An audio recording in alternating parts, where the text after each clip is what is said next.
Bismillahirrahmanirrahim. Ya Hayyu Ya Qayyum.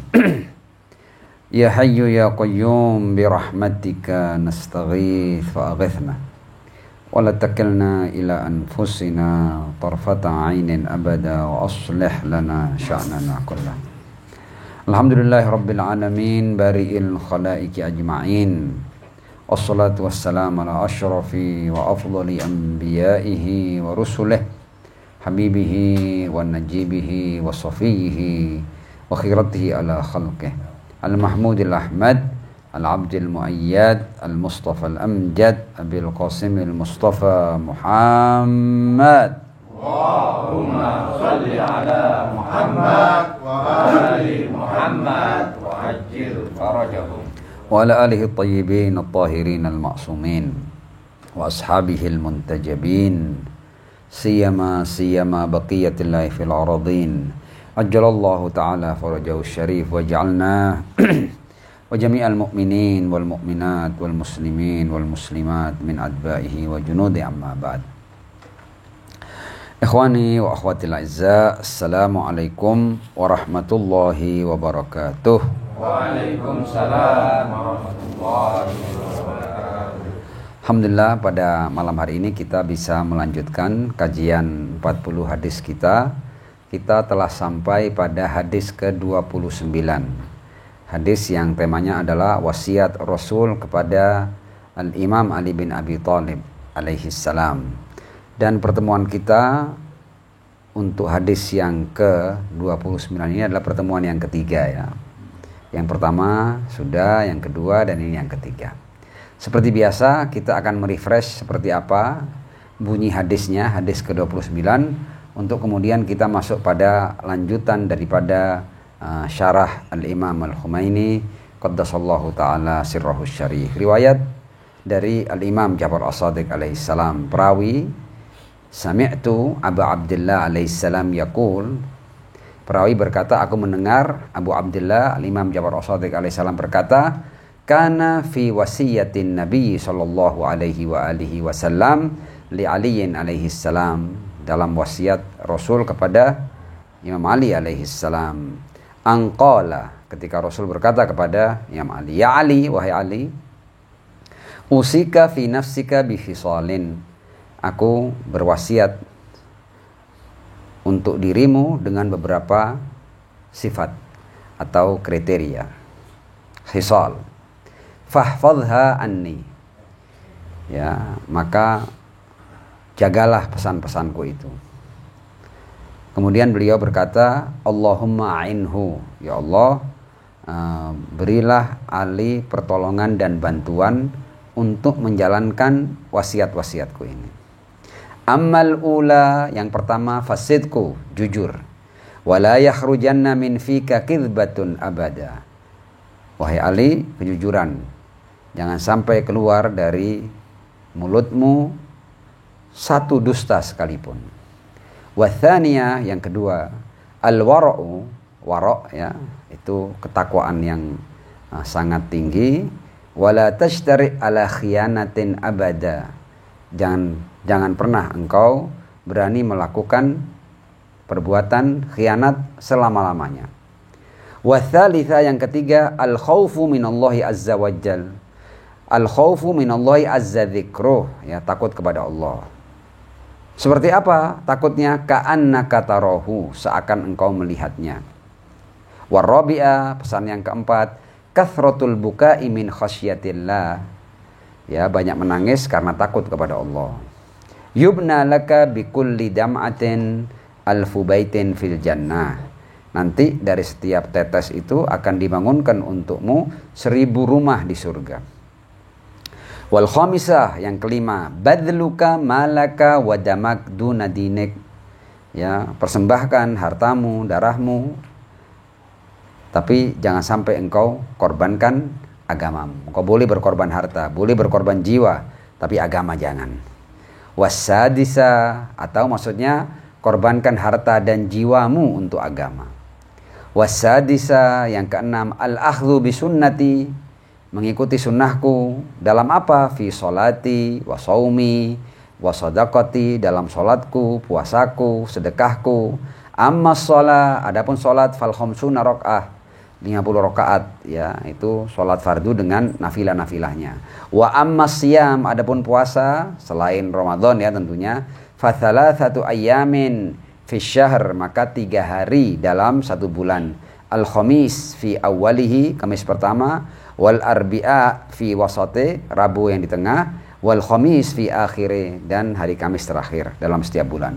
Wa amma sadaqah, adapun sedekah, bagaimana sunnah Rasul dalam bersedekah? Fajuhduka, yaitu banyaklah engkau bersedekah, hatta taqula, sampai engkau berkata, qad asraftu, aku telah berlebihan dalam bersedekah ini, walam tusrif, dan sebenarnya engkau tidak pernah berlebihan dalam bersedekah.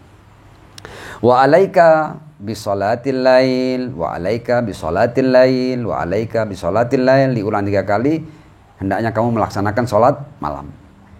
Wa alaika bisolatiz zawal, hendaknya kamu lakukan sholat zawal ya. Ini nafilah-nafilah daripada sholat zuhur itu adalah sholat zawal. Wa alaika bisolatiz zawal, wa alaika bisolatiz zawal, diulang sampai 3 kali. Wa alaika bitilawatil qur'ani ala kulli halin, hendaknya engkau baca Al-Quran di setiap saat. Artinya kita diminta untuk ada waktu di pagi hari, di siang hari, di malam hari untuk membaca Al-Quran. Wa alaika bi raf'i yadaika fi sholatik, hendaknya engkau mengangkat kedua tanganmu dalam sholatmu. Wa taklibihima, ya, dan membalikkannya, jadi Allahu Akbar. Wa alaika bis siwak, ya, hendaknya engkau memakai siwak inda kulli wudu, pada setiap wudu. Wa alaika bimahasinil akhlak, hendaknya engkau berpegang pada kebaikan-kebaikan akhlak. Farkabha, ya, maksudnya lakukan itu. Wa masawi al akhlak, dan keburukan-keburukan akhlak. Fashtanibha, jauhilah itu. Fa illam taf'al, terakhir ini kata beliau, fa illam taf'al, dari semua wasiatku tadi itu, kalau kamu tidak melakukannya, fala talumanna illa nafsak, jangan pernah engkau salahkan kecuali dirimu sendiri ya. Hadisnya seperti ini, dan kita kemarin itu sudah sampai pada menjelaskan wasiat yang kedua ya, wathaniya al-wara', ya, wara'. Kemudian di bagian berikutnya, wala tashtari ala khiyanatin abada, jangan pernah engkau berkhianat. Nah, di antara makna khianat adalah ketika kita mengaku mencintai ar-Rasul tapi kita tidak mengikutinya. Ketika kita mengaku mencintai Ahlul Bait tapi kita tidak mengikutinya. Nah, itu juga bagian daripada khianat. Karena itu tidak sembarang orang itu bisa mengaku bahwa dia adalah pengikut Ahlul Bait atau Syiah Ahlul Bait. Dalam hadis-hadis disebutkan bahwa Syi'i itu atau orang Syiah itu adalah yang mengikuti Al-Imam Ali bin Abi Thalib alaihissalam ittiba'an kamilan, mengikuti secara sempurna.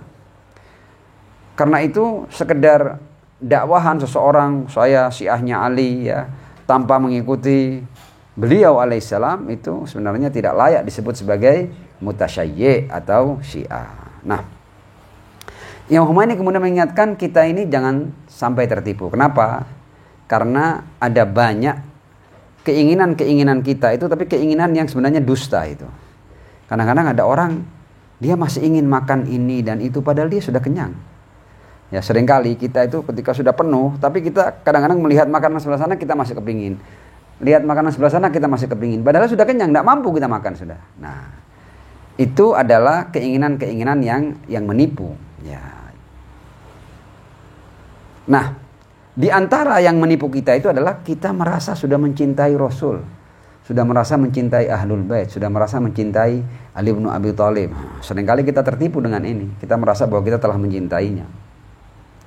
Jadi kata beliau, kalau kita menemukan dalam hati kita kecintaan kepada Ali dan putra-putra beliau yang suci ya, kita kadang-kadang tertipu dengan perasaan cinta itu. Kita mengira bahwa sekedar cinta tanpa mengikuti itu sudah sesuatu itu.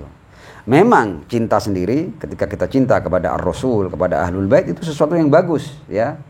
Tapi jangan cuma cinta, harus dengan at-tabaiyah atau mengikuti mereka. Jadi bukti cinta itu adalah al-musyaya'ah wat tabaiyah, mengikuti ya dan menapak tilasi. Disebutkan di sini bahwa seseorang itu meskipun dia mengaku sebagai pecinta Ar-Rasul, mengaku sebagai pecinta Ali bin Abi Thalib atau Ahlul Bait alaihimussalam, ya, sangat mungkin dia kemudian akan lupa, bahkan kepada Rasul lupa. Ya, orang-orang itu terkadang dia mempertanyakan, kenapa sih kita dikubur itu kita ditanya man rabbuka? Loh, kok aneh pertanyaannya, siapa Tuhanmu? Man nabiyuka, siapa nabimu? Ini kan pertanyaan-pertanyaan yang mudah kan?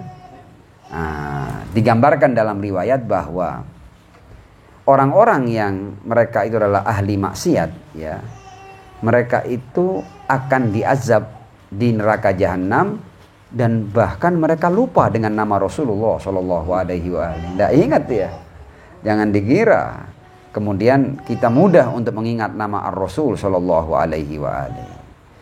Nah, dan nanti setelah dia mengalami masa azab, ya, Allah kadang-kadang tidak mengazab itu selama-lamanya, enggak. Jadi dia diazab tapi dalam waktu tertentu, dan setelah selesainya masa dia diazab, baru dia kemudian ingat nama Ar-Rasul Shallallahu Alaihi Wasallam. Dan begitu dia ingat, ya, mereka kemudian berteriak dan berkata, wa Muhammadah, ya Rasulullah, ya, adrikna, dan lain sebagainya. Nah, baru kemudian mereka mendapatkan rahmat dari Allah Subhanahu wa taala. Karena apa? Karena mereka sudah mengingat nama Ar-Rasul Shallallahu Alaihi Wasallam. Jadi jangan dianggap sederhana, ya, urusan pertanyaan kubur ketika kita ditanya man rabbuka, man nabiyuka, itu bukan pertanyaan yang sederhana itu. Boleh jadi kalau kita termasuk orang-orang yang gemar bermaksiat di kehidupan dunia, kita bisa lupa nama Tuhan kita bisa lupa nama Ar-Rasul Shallallahu Alaihi Wasallam. Nah, digambarkan juga oleh Al-Imam Al-Khumaini qaddasallahu ta'ala sirrahu syarif bahwa kematian itu bukan hal yang sederhana. Ya, kita nganggap kan kayaknya biasa kan, karena kita seringkali melihat orang mati, ya begitulah mati dia. Kata yang Khumaini, kematian bukan kejadian yang sederhana. Ya, kita ini kadang-kadang kalau sakit-sakit sederhana saja, panas yang tinggi, ya, atau kita sakit apa gitu, kita kadang-kadang bisa lupa segala hal, padahal cuma sakit-sakit dunia itu kan. Kita ketika sakit kita tidak ingat apa-apa kita, karena kita sedang sakit. Nah, bagaimana kalau seandainya kita itu menghadapi masa-masa sulit, ya, ketika kita sedang berpindah dari alam ini ke alam yang lain, saat-saat sakaratul maut, ketika ruh akan lepas dari raga kita. Itu saat-saat yang luar biasa. Tidak ada orang yang paham itu kecuali orang yang sedang menjalaninya, ya.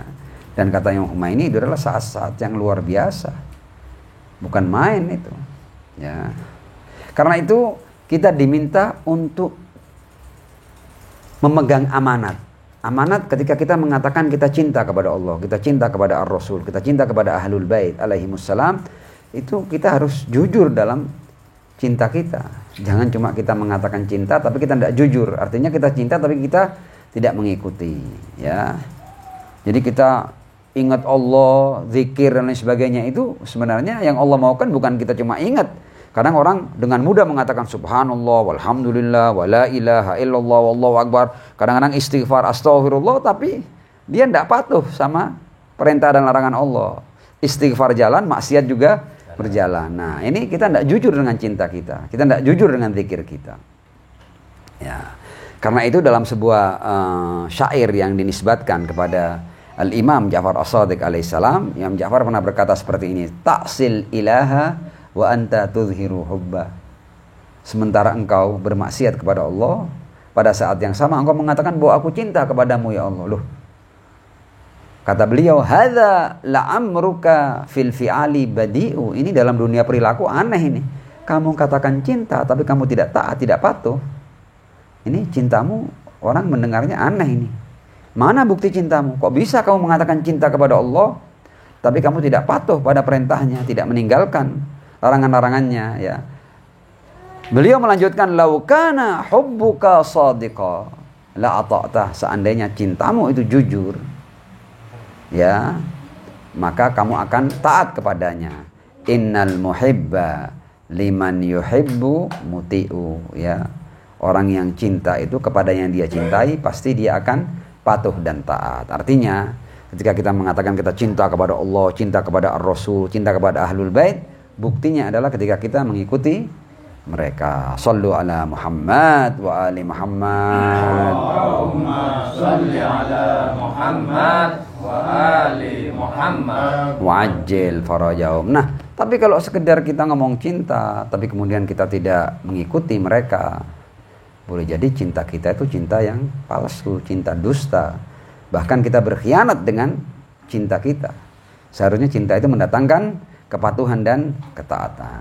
Karena itu, tidak jarang kita melihat ada orang-orang yang asalnya dia adalah dekat dengan Rasul, dekat dengan Ahlul Bait, tapi di kemudian hari mereka menjadi musuh Ar-Rasul dan menjadi musuh Ahlul Bait alaihimussalam. Wa na'udzubillahi min dzalik. Ya, terjadi itu. Nah, dan tidak jarang kita dalam kehidupan dunia ini kadang-kadang orang yang kita cintai, karena kita tidak jujur ya dengan kecintaan kita, mereka akan menjadi musuh-musuh kita. Nah, digambarkan juga di sini oleh Al-Imam Al-Khumaini qaddasallahu taala sirruhu syarif, kata beliau dalam riwayat-riwayat yang sampai ya dan ayat-ayat yang juga ada di Al-Qur'an bahwa keadaan seseorang ketika masuk ke alam barzah ya dan berbagai macam hal yang genting saat kematian dan saat dibangkitkan itu adalah saat-saat yang luar biasa. Dalam riwayat dikatakan kadang-kadang ada orang dia dapat syafaat, tapi syafaat itu berlaku untuk hari kiamat. Tapi saat sakaratul maut, saat di alam barzah, saat di alam kubur ya, itu syafaat tidak meliputi saat-saat kita di barzah, saat-saat kita sakaratul maut ya, saat-saat kita di alam kubur, enggak. Karena itu dalam riwayat dikatakan innana syufa'aukum yaumal qiyamah. Kami Rasul dan Ahlul Bait alaihimussalam, kami pemberi syafaat kalian di hari kiamat nanti. Walakin tazawwadu li barzakhikum. Tapi berbekallah kalian untuk barzah kalian. Karena sangat mungkin barzah itu syafaat kami tidak meliputi barzah. Syafaat kami nanti di hari kiamat. Yang Muhammad mengatakan, a'udzubillah min adzabil qabr wa dhaghtihi wa syiddatil barzah wa adzabih haitsu la yushabihu syai'un fi hadzal alam. Aku berlindung kepada Allah dari siksa kubur, tekanan kubur, dahsyatnya kehidupan barzah, azabnya yang tidak bisa dibandingkan dengan hal mengerikan apapun yang ada di alam dunia ini. Digambarkan juga, ini tentunya disyarikan dari berbagai macam riwayat, jika satu jendela itu terbuka dari neraka dan menuju ke kubur kita ya, seandainya jendela yang terbuka dari neraka menuju kubur kita itu terbuka ke dunia, seandainya itu terbuka, semua makhluk akan binasa. Ini betapa dahsyatnya saat-saat ketika kita di alam barzah dan dalam kubur sebelum kita masuk ke yaumul hasyr dan di hari kiamat. Nah, kita akan masuk pada bagian daripada pesan yang berikutnya. Pesan yang kedua tadi kan bunyinya wathaniyatu alwara'u wala tashtari ala khiyanatin abada. Apa pesan yang ketiga? Pesan yang ketiga kata Ar-Rasul kepada Maulal Muttaqin Amirul Mukminin Ali bin Abi Thalib alaihissalam adalah al-khawfu minallahi azza wa jal. Al-khawfu minallahi azza dzikruh ka'annaka tarahu. Pesan yang ketiga adalah takut kepada Allah seakan engkau melihatnya. Nah, ini kemudian beliau memberikan keterangan untuk kita bahas ma'as salati ala Muhammad wa ali Muhammad. Allahumma shalli ala Muhammad wa ali Muhammad. Wa'ajjil farajahum. Nah, makom khauf ini adalah makom yang bukan makom yang tinggi sebenarnya, tapi makom awam daripada hamba-hamba Allah. Jadi seendak-endaknya kita itu mendekatkan diri kepada Allah dan patuh kepada Allah itu karena kita takut pada Allah Subhanahu wa taala. Nah, ini manzilah, tapi bagi awam, bagi awamun nas, ya. Takut sendiri merupakan minal kamalat al-ma'nawiyah, kesempurnaan maknawi, ya. Dan takut kepada Allah ini bisa menjadi sumber, ya, bagi banyak keutamaan diri, ya, dan merupakan faktor penting dalam pembenahan diri. Takut kepada Allah Subhanahu wa taala. Jadi kalau seseorang sudah takut kepada Allah, takut ini sendiri ini menjadi faktor untuk kita melakukan pembenahan diri, ya. Al-kamalat al-ma'nawiyah. Dan takut kepada Allah bisa menjadi obat, ya, bagi seluruh penyakit ruhani kita, penyakit jiwa kita. Jadi takut kepada Allah itu punya manfaat yang luar biasa. Dan seorang as-salik, orang yang sedang berjalan menuju Allah, berjalan dalam rangka meraih keridhaan Allah Subhanahu wa taala, dia harus mementingkan masalah takut kepada Allah Subhanahu wa taala ini. Intinya bahwa orang itu harus hidup selalu dalam keadaan bahwa dia berada dalam pantauan Allah Subhanahu wa taala. Sehingga dia tidak berani melakukan dosa karena dia sedang dipantau oleh yang maha segala-galanya. Ya, jadi makna takut yang positif itu adalah kita takut karena kita paham bahwa kita sedang diawasi oleh yang maha segala-galanya. Jadi jangan sampai kita melakukan pelanggaran atau melakukan hal-hal yang mendatangkan murkanya. Nah, di antara cara kita menumbuhkan rasa takut kepada Allah itu, Al-Imam Al-Khumaini memberikan contoh-contoh. Seperti apa? At-tafakkur fil adzabi wal iqab. Kita pikirkan bahwa nanti ada azab, ya, ada siksa, ya, ada balasan dari perbuatan-perbuatan buruk kita. Wa syiddati ahwalil maut. Ada saat-saat yang luar biasa ketika kita mengalami kematian. Wa ba'dal maut, dan pasca kematian, min alamil barzakh wal qiyamah. Ya, alam barzah dan kiamat itu bukan alam yang biasa. Kita tidak pernah ke sana. Sesuatu yang sangat menakutkan, apalagi kalau kita tidak berbekal. Apalagi kalau kita termasuk orang-orang yang mendapat murka Allah Subhanahu wa taala. Itu saat-saat di mana kita sudah tidak punya pegangan lagi, sudah tidak punya jalan keluar. Was-sirat, nanti ada, kita harus melewati sirat. Wal mizan, ada timbangan amal. Ya, kita itu setiap nanti dihadapkan pada timbangan amal, kita akan sangat ketakutan. Apalagi kalau kita paham bahwa kita di dunia telah melakukan banyak keburukan dan kejahatan. Wa na'udzubillahi min dzalik. Wa alwan adzabi jahannam, ya, ada perhitungan, ada hisab, ada berbagai macam azab jahannam, ya.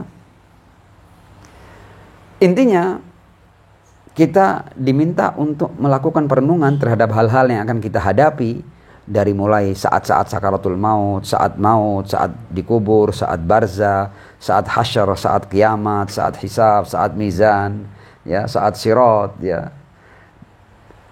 Itu akan membuat kita tumbuh takut kita kepada Allah Subhanahu wa taala, dan kemudian kita akan memperbaiki diri. Nah, sekarang kita akan membaca beberapa riwayat tentang takut kepada Allah Subhanahu wa ta'ala. Riwayat yang pertama dari Al-Imam Ja'far As-Shadiq alaihissalam, berkata kepada perawi yang bernama Ishaq, "Ya Ishaq, khafillaha ka'annaka tarahu." Wahai Ishaq, takutlah kepada Allah seakan engkau melihatnya. Seakan engkau melihatnya. Kan pada kenyataannya kan kita tidak pernah melihat Tuhan, kan? Ya. Tapi kita diminta untuk takut kepada Allah seakan kita melihatnya. Ya. Wa in kunta la tarahu, dan kalau seandainya engkau tidak melihatnya, fa innahu yaraka, yang pasti dia melihatmu. Ya.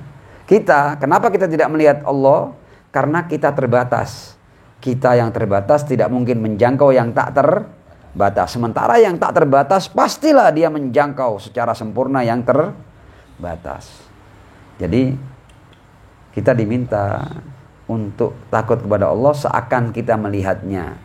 Dan ketika kita tidak melihatnya, kita harus memahami bahwa dia yang tak terbatas itu melihat kita yang terbatas. Jadi kita diminta untuk hidup seakan-akan Tuhan ini menyaksikan gerak-gerik kita setiap saat. Khafillah ka'annaka tarahu wa in kunta la tarahu fa innahu yaraka. Wa in kunta taro, ini lanjutan daripada riwayat ini. Wa in kunta taro annahu la yaraka faqad kafarta. Dan kalau sampai engkau menganggap bahwa dia tidak melihatmu, engkau telah kafir. Berarti bermasalah keyakinanmu terhadap Tuhan itu. Kok bisa kamu meyakini Tuhan sementara kamu yakin atau kamu menganggap bahwa Tuhan tidak melihatmu? La haula wala quwata illa billah. Wa in kunta taro annahu la yaraka faqad kafarta. Nggak main-main loh ya. Jadi kalau ada orang yang dia hidup sesukanya, ini maknanya secara makna loh ya. Boleh jadi dia secara pernyataan dia mengatakan asyhadu an la ilaha illallah wa asyhadu anna muhammadan rasulullah ya. Dia yakin kepada Allah Subhanahu wa taala, tapi perbuatannya, kesembronoannya itu tidak menampakkan bahwa dia takut kepada Allah. Dia kan tidak melihat Tuhan kan, tapi seharusnya dia yakin bahwa Tuhan melihatnya. Nah, kalau dia yakin bahwa Tuhan melihatnya, maka dia tidak akan mengizinkan dirinya untuk berbuat hal-hal yang buruk. Nah, kalau ada orang yang mengizinkan dirinya untuk berbuat hal yang buruk, ini berarti dia secara keimanan bermasalah. Dia merasa bahwa dia sedang tidak dilihat oleh Tuhannya. Kok berani dia berbuat? Ya kita ini di hadapan polisi berani melanggar? Tidak berani, baru polisi. Ya, mungkin kita berani menerjang lampu merah kalau kita lihat tidak ada. Kalau ada yang jaga, aduh ono sing jaga rek. Ya. Pasti kita hati-hati. Berarti kita ini kalau diawasi, dilihat, kita tidak berani melakukan pelanggaran. Loh, kok bisa? Kita dilihat polisi takut, tidak berani melakukan pelanggaran. Sementara kamu yakin bahwa Tuhan seluruhnya melihatmu, kok berani kamu melakukan pelanggaran? Ya, berarti Tuhan lebih hebat daripada lampu merah dan polisi yang ada di sampingnya. Ya, ini kenyataan ini. Wa in kunta tara annahu la yaraka faqad kafarta. Dan seandainya engkau melihat atau meyakini bahwa dia tidak melihatmu, engkau telah kafir. Wa in kunta ta'lam. Nah ini lebih jauh lagi. Wa in kunta, ini kebanyakan kita di sini ini. Kita kan tidak mungkin kan? Kita ketika ditanya, apakah kamu meyakini bahwa Tuhan melihatmu setiap saat? Kita mengatakan iya, Tuhan melihat saya setiap saat. Ya, kita aman di situ insya Allah. Tapi kita lihat bagian berikutnya. Wa in kunta ta'lamu annahu yaraka, thumma barasta lahu bil ma'siyah, faqad ja'altahu min ahwanin nadhirina alaih. Dan kalau kamu yakin bahwa dia melihatmu, dan pada saat yang sama kamu masih melanggar berbagai macam larangannya dan meninggalkan berbagai macam perintahnya, maka engkau telah menjadikan Tuhan yang maha segala-galanya itu termasuk saksi yang paling lemah. Min ahwanin nadhirina alaihi. Jadi kita masih lebih menganggap polisi sesuatu ketimbang Tuhan. Wa na'udzubillahi min dzalik. Jadi konsekuensinya kita melanggar itu dengan keimanan kita yang seperti itu berat. Kita menganggap Allah adalah orang yang menyaksikan berbagai macam keburukan kita dan dia lebih lemah daripada polisi bahkan. Kalau polisi mungkin bisa memberhentikan saya, ini bukan apa-apa. Wa na'udzubillahi min dzalik. Ya, jadi konsekuensinya itu berat. Nah, ini yang perlu kita pikirkan, kita renungkan supaya apa? Supaya kita itu menjalankan perintah Allah dengan kesadaran, dengan pemahaman. Ya, bukan dengan keterpaksaan.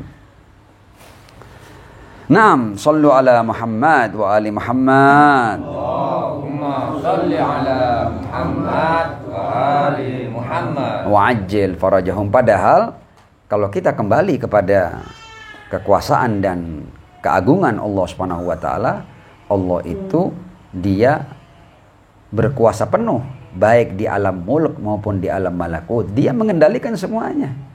Polisi itu bahkan tidak mengendalikan matanya, tidak mengendalikan tangannya. Ya, polisi itu ketika kena penyakit seperti stroke mamanya, bahkan dia gerakkan tangannya tidak bisa. Betul apa tidak? Tapi Tuhan ini mengendalikan semuanya.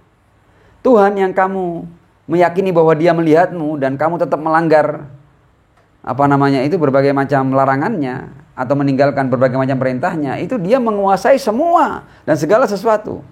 Dia bisa memadamkan matahari seketika itu juga. Dia bisa memberhentikan jantungmu seketika itu juga. Dia bisa mengambil penglihatanmu seketika itu juga. Dia bisa mengambil pendengaranmu seketika itu juga. Jadi dia punya kuasa penuh atas segala sesuatu. Kok bisa kamu tidak takut kepada yang punya kuasa penuh atas segala sesuatu? Dia bisa menghentikan segala-galanya. Dia bisa mengambil segala-galanya. Karena itu iman kita harus kita tingkatkan bahwa kita ini sedang berhadapan dengan zat yang menguasai seluruh mulk dan malakut. Semua ada dalam kuasanya. Dan seharusnya tidak ada yang lebih kita takuti ketimbang yang paling berkuasa, yaitu Allah Subhanahu wa ta'ala. Karena itu orang yang dia zuhud dalam hidupnya, warok dalam hidupnya, berhati-hati dalam hidupnya, ini berarti imannya sudah benar, tauhidnya sudah benar. Karena apa? Karena dia melihat Tuhan hadir di setiap hal, di setiap sesuatu. Jadi bahkan ketika seseorang ini ya, orang yang punya takut seperti ini, bahkan ketika dia sedang bermaksiat dengan mata, melihat hal-hal yang haram umpamanya, itu dia sudah takut. Ini kalau Tuhan ingin membutakan mataku sekarang juga, aku akan buta sekarang juga. Ketika seorang menggunjing, ketika Tuhan ingin membuat aku bisu sekarang, aku akan bisu sekarang. Dia punya kekuatan seperti itu.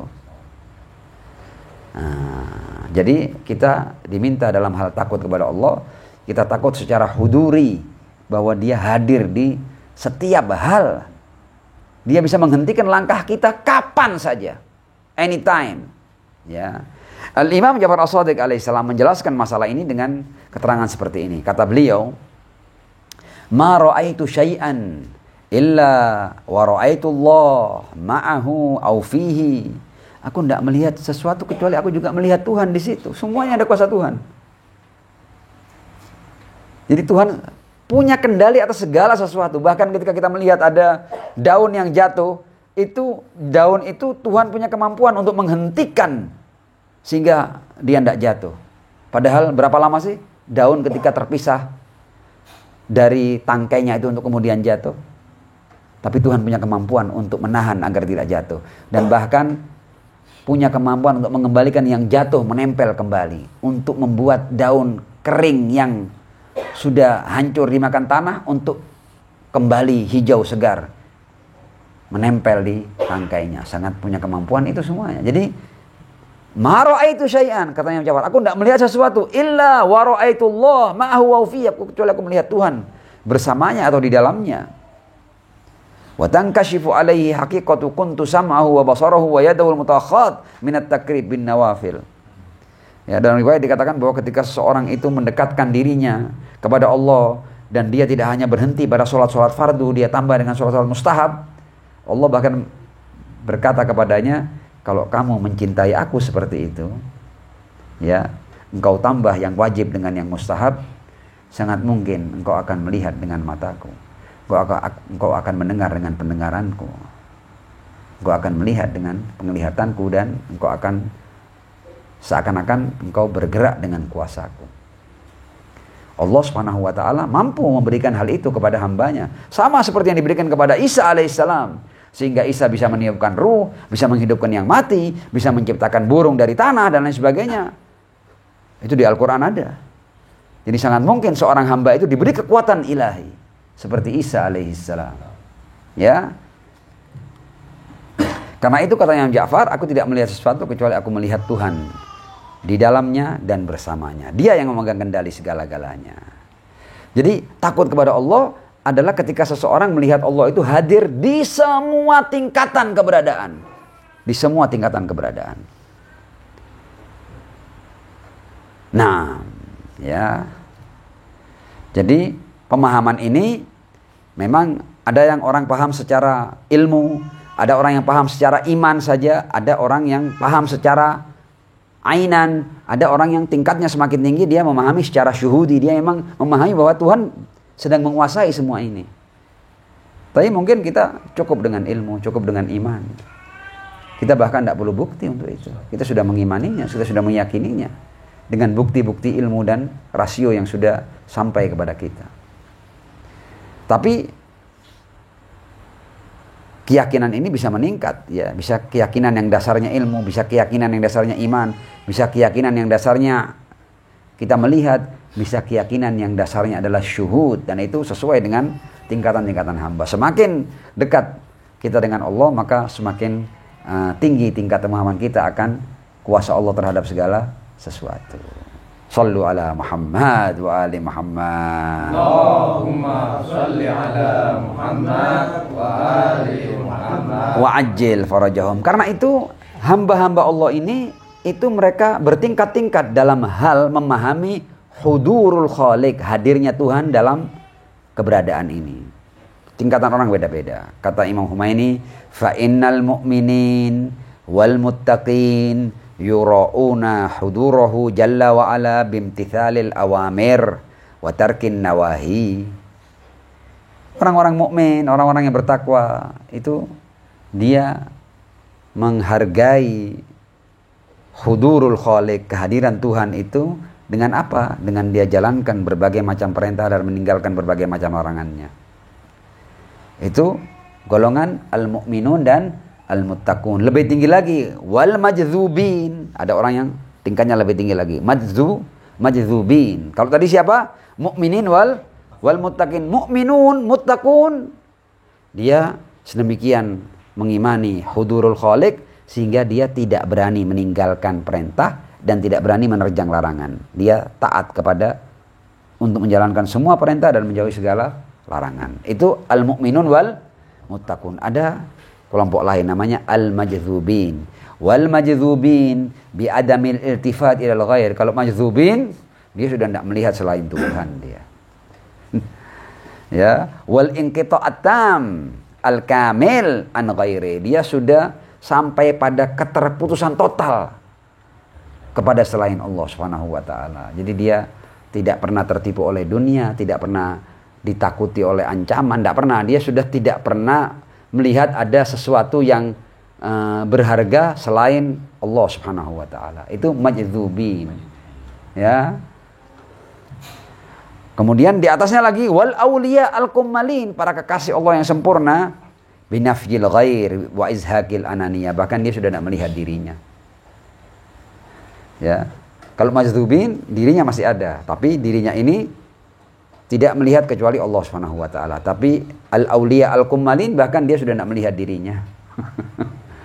Ya, ini kita cukup paham saja, walaupun untuk kita memahami seperti apa mereka itu sesuatu yang sulit untuk kita sampai kepadanya. Tapi orang-orang yang memahami hudurul khaliq itu tingkatannya macam-macam. Ada al-mu'minun, al-muttaqun, ada al-majdzubin, ada al-auliya al-kummalin. Nah, intinya dalam takut ini kita diminta untuk takut kepada Allah seakan-akan kita melihatnya, dan kalau kita tidak melihatnya maka dia melihat kita. Nah, sallu ala Muhammad wa ali Muhammad. Allahumma salli ala Muhammad wa ali Muhammad. Wa ajil farajahum. Nah, kemudian di pesan berikutnya berbicara tentang menangis, ya. Kalau kita ingat tadi ya, di atas tadi ya, kita baca aja pesan kedua, pesan ketiga, dan pesan yang keempat, warrabi'atu kathratul buka'i min khasyatillah. Banyak menangis karena takut kepada Allah Subhanahu wa taala. Lalu apa hasilnya? Yubna laka bikulli dam'atin alfu baitin fil jannah. Setiap tetesan air mata itu, satu tetesnya sama Allah dihargai dengan 1000 rumah di surga. Nah, kita sekarang akan melihat bagaimana keterangan Al-Imam Al-Humaini qaddasallahu ta'ala sirrahu syarif, yang beliau ambil dari berbagai macam riwayat yang sampai dari Ahlul Bait dan Ar-Rasul sallallahu alaihi wa alihi tentang tangisan. Diterangkan di sini bahwa menangis karena takut kepada Allah. Tidak tahu kita ini sudah pernah tidak menangis karena takut kepada Allah. Kalau menangis karena ada musibah yang menimpa kita, kita kehilangan sesuatu atau kita kurang sesuatu, ya mungkin kita sering menangis untuk hal-hal yang hubungannya dengan diri kita. Tapi pernah tidak kita menangis karena kita takut kepada Allah Subhanahu wa taala? Coba diingat ya, sambil kita refresh ya. Pernah tidak kita itu menangis dan tangisan kita ini bukan karena ada kerugian, bukan karena ada apa, bukan karena ada keinginan yang tidak bisa kita raih, bukan ada orang yang kita cintai kemudian dia meninggal, bukan. Nangis karena takut kepada Allah, pernah enggak? Satu tetes saja air mata. Ya. Nah, intinya coba itu kita ingat. Pernah enggak kita menangis karena takut kepada Allah Subhanahu wa taala? Karena itu nilainya tinggi loh ya. Yubna bikulli dam'atin yubna laka bikulli dam'atin alfa baitin fil jannah. Satu tetesnya tangisan yang karena takut kepada Allah 1000 rumah di surga. Harganya seperti itu. Nah, kita lihat riwayat ini. Dalam riwayat yang sampai dari Ar-Rasul sallallahu alaihi wa alihi, kata Ar-Rasul, wa man dzarufat ainahu min khasyatillah, barang siapa yang kedua matanya meneteskan air mata karena takut kepada Allah Subhanahu wa taala, kana lahu bi kulli qatratin min dumu'ih qasrun fil jannah, ya. Dari setiap tetes dari air matanya itu ada istana di surga. Ya, ini tidak bertentangan karena satu istana bisa jadi di dalamnya ada 1000 rumah. Qasrun fil jannah, bukan sembarang istana, mukallalun bid-durri wal jauhar, yang bermahkotakan mutiara dan permata. Fihi ma la ainun ra'at wala udhunun sami'at wala khatara ala qalbi bashar. Ini jenis permata dan mutiara yang tidak pernah dilihat oleh mata. Ini bukan mutiara-mutiara dunia, bukan permata-permata dunia, bukan berlian-berlian dunia. Ini permata, mutiara dan berlian yang tidak pernah ada mata melihatnya, tidak pernah ada telinga mendengarnya, dan bahkan tidak pernah terlintas dalam hati siapapun. Sebegitu berharga dan luar biasanya permata dan mutiara itu. Riwayat lain dari Ar-Rasul sallallahu alaihi wa alihi, laisa syai'un illa walahu syai'un ya'dilu illallah fa innahu la ya'diluhu syai'un. Ya. Tidak ada sesuatu kecuali ada sesuatu yang bisa mengimbanginya. Jadi setiap sesuatu itu pasti ada harganya lah. Dan yang tidak ada harganya, yang tidak bisa dihargai, tidak ada bandingannya adalah Allah Subhanahu wa taala. Fa innahu la ya'diluhu syai'un. Jadi kalau kita dapat keridhaan Allah, tidak bisa dibandingkan dengan apapun. Setiap sesuatu ada bandingannya, ada harganya.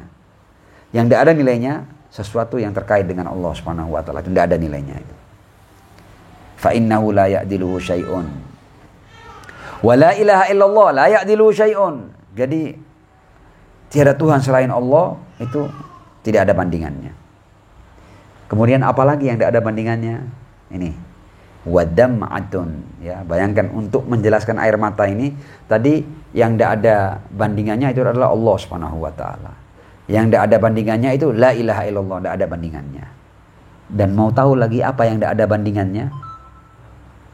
Wadam'atun. Kenapa kok air mata dihargai seperti Allah Subhanahu wa taala? Karena air mata ini menetes karena takut kepada Allah. Jadi air mata ini meningkat nilainya karena air mata ini menetes karena takut kepada Allah Subhanahu wa taala. Wa dam'atun min khaufillah.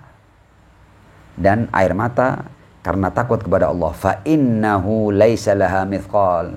Tidak ada harganya juga itu. Tidak bisa dihargai. Fa in salat ala wajhi.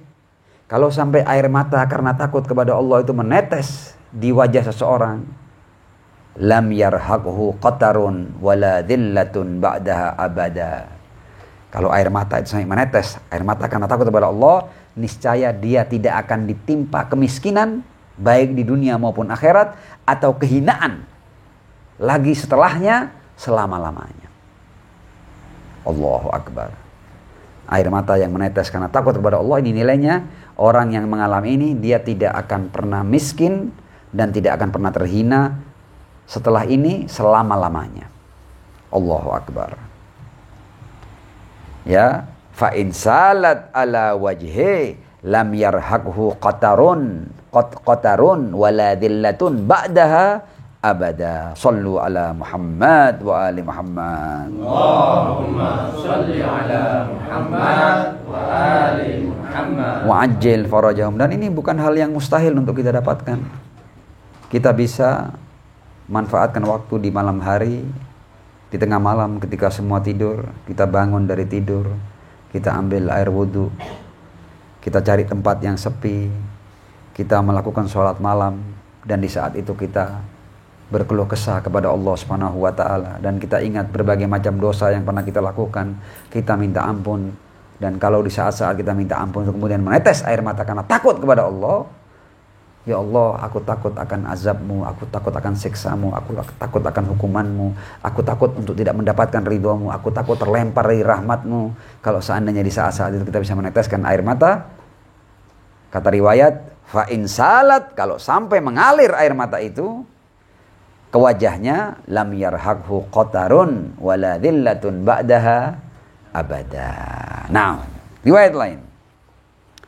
Al-Imam Ja'far As-Shadiq alaihissalam, ya, ini di kitab Uyun al-Akhbar anil Hasan ibn Ali al-Askari an Abai alaihissalam qala Shadiq alaihissalam anna ar-rajul la yakunu bainahu wa bainal jannah akthar mimma baina thara wal ashr likathrati dhunubih. Lihat ini ya. Boleh jadi dalam riwayat ini dikatakan seseorang itu antara dia dan surga itu terbentang jarak yang jauh. Jarak antara bumi dan arasy. Bumi aja kita belum pernah dari ujung ke ujung ya. Bumi loh yang kecil ini loh ya. Itu ya belum bicara langit loh ya. Bicara bumi ini loh. Dikatakan, riwayat ini mengatakan bahwa seseorang mungkin saja antara dia dan surga itu terbentang jarak antara bumi dan arasy. Kenapa kok sampai begitu? Likathrati dzunubi, karena banyaknya dosanya orang ini. Sehingga jarak dia antara dia dan surga itu seperti jarak antara bumi dan arasy. Sedemikian jauhnya. Tentu ini bahasa kiasan bahwa ini jarak yang sudah seakan-akan sudah tidak bisa ditempuh lagi, tidak bisa dijangkau lagi karena saking jauhnya. Ya, likathrati dzunubi, karena banyaknya dosa-dosanya. Fama huwa illa ayyabkiya min khasyatillahi azza wa jalla nadaman alaiha. Anda mau tahu apa yang bisa membuat jarak itu menjadi pendek? Jarak itu menjadi habis antara dia dengan surga? Dia cukup menangis karena takut kepada Allah, dan tangisannya itu adalah tangisan penyesalan. Dia menyesal karena telah berbuat sedemikian banyak dosa. Hatta yasira bainahu wa bainaha aqrab min jibnihi ila muqlatih. Kalau sampai dia berhasil meneteskan air mata penyesalan akibat dosa-dosanya, maka jarak yang asalnya antara bumi dan arasy itu akan menjadi lebih dekat dari jarak kelopak mata ke bola mata. Ini kan bola mata, yang meliputi bola mata ini kelopak ini. Antara kelopak dan bola mata kan tidak ada jarak kan. Jadi yang asalnya jaraknya jauh sedemikian rupa itu, dengan dia meneteskan air mata karena menyesal telah berbuat sedemikian banyak dosa, maka jarak dia dengan surga seperti jarak bola mata dengan kelopak mata. Hatta yasira bainahu wa bainaha aqrabu min jifnihi ila muqlatih. Ya. Riwayat yang terakhir untuk malam ini, wa fil kafi an Abi Abdillah alaihissalam qol ma min syai'in illa walahu kailun wa waznun. Tidak ada sesuatu kecuali ada timbangannya, ada beratnya, bisa diukur tuh beratnya berapa, ya. Ma min syai'in, tidak ada sesuatu illa walahu kailun wa waznun, ada timbangannya, ada beratnya, illa dumu, kecuali air mata. Fa innal qatra, satu tetes air mata yang mengalir karena takut kepada Allah Subhanahu wa taala, tutfi biharan min nar, bisa memadamkan api meskipun api itu seluas samudra. Kalau ada api yang menyala seluas samudra yang ada ini, satu tetes air mata bisa memadamkan api itu. Air mata, bukan sembarang air mata loh ya.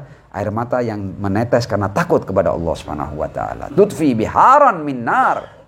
Walau anna baqiyan baka fi ummatin la ruhimu. Dan kalau ada seorang yang menangis karena Allah Subhanahu wa taala, dan tangisan itu pahalanya dia persembahkan untuk satu umat, maka umat itu akan dirahmati oleh Allah Subhanahu wa taala. Allahu akbar. Dan kita yakin bahwa Ar-Rasul sallallahu alaihi wasallam adalah orang yang paling banyak meneteskan air mata untuk umatnya. Dan tentulah kita akan mendapatkan rahmat dari air mata Ar-Rasul sallallahu alaihi wasallam. Tapi kita sebagai orang yang mendapatkan anugerah yang seperti itu, apa yang seharusnya kita lakukan di hadapan Ar-Rasul sallallahu alaihi wasallam? Ya. Walau anna bakiyan baka fi ummatin la ruhimu, maka umat itu akan dirahmati oleh Allah Subhanahu wa taala. Jadi intinya kita harus memahami keagungan dan kebesaran Allah Subhanahu wa taala sehingga kita benar-benar memahami keagungan ini, sehingga kita tanda kutip takut, bukan takut karena kejamnya, enggak, kita takut karena keagungannya, karena kemuliaannya, karena kemurahannya, karena Rahman Rahimnya. Ya, kadang-kadang kita itu takut itu tidak harus takut karena, kalau takut karena ancaman ya Fir'aun, ya. Kita takut kepada Fir'aun karena ancamannya, enggak. Kadang-kadang ada orang sedemikian baiknya sampai-sampai kita takut, jangan sampai kita melukai perasaannya, jangan sampai kita menyakiti hatinya. Jadi kadang-kadang kita itu takut bukan takut karena kekejamannya, takut justru karena kemuliaannya. Ya, kadang-kadang ada orang sedemikian baiknya kepada kita sampai-sampai takut untuk berbicara salah kepadanya. Kenapa? Karena saking baiknya orang ini kepada kita. Nah, adakah yang lebih baik daripada Allah Subhanahu wa taala yang telah menciptakan semua ini? Tidakkah dia berhak untuk kita takut kepadanya karena keagungannya, kemuliaannya, kemurahannya? Nah, kalau kita mampu menghadirkan takut seperti itu kepada Allah Subhanahu wa taala dan sampai kita meneteskan air mata, maka air mata kita bisa berarti seperti yang telah kita baca dalam riwayat-riwayat yang tadi. Insyaallah malam ini kita akhiri sampai di sini ya. Dan kayaknya hadis yang ke-29 ini masih berlanjut pada pertemuan yang keempat. Tsummal afwa minkum. Wassalamualaikum warahmatullahi wabarakatuh.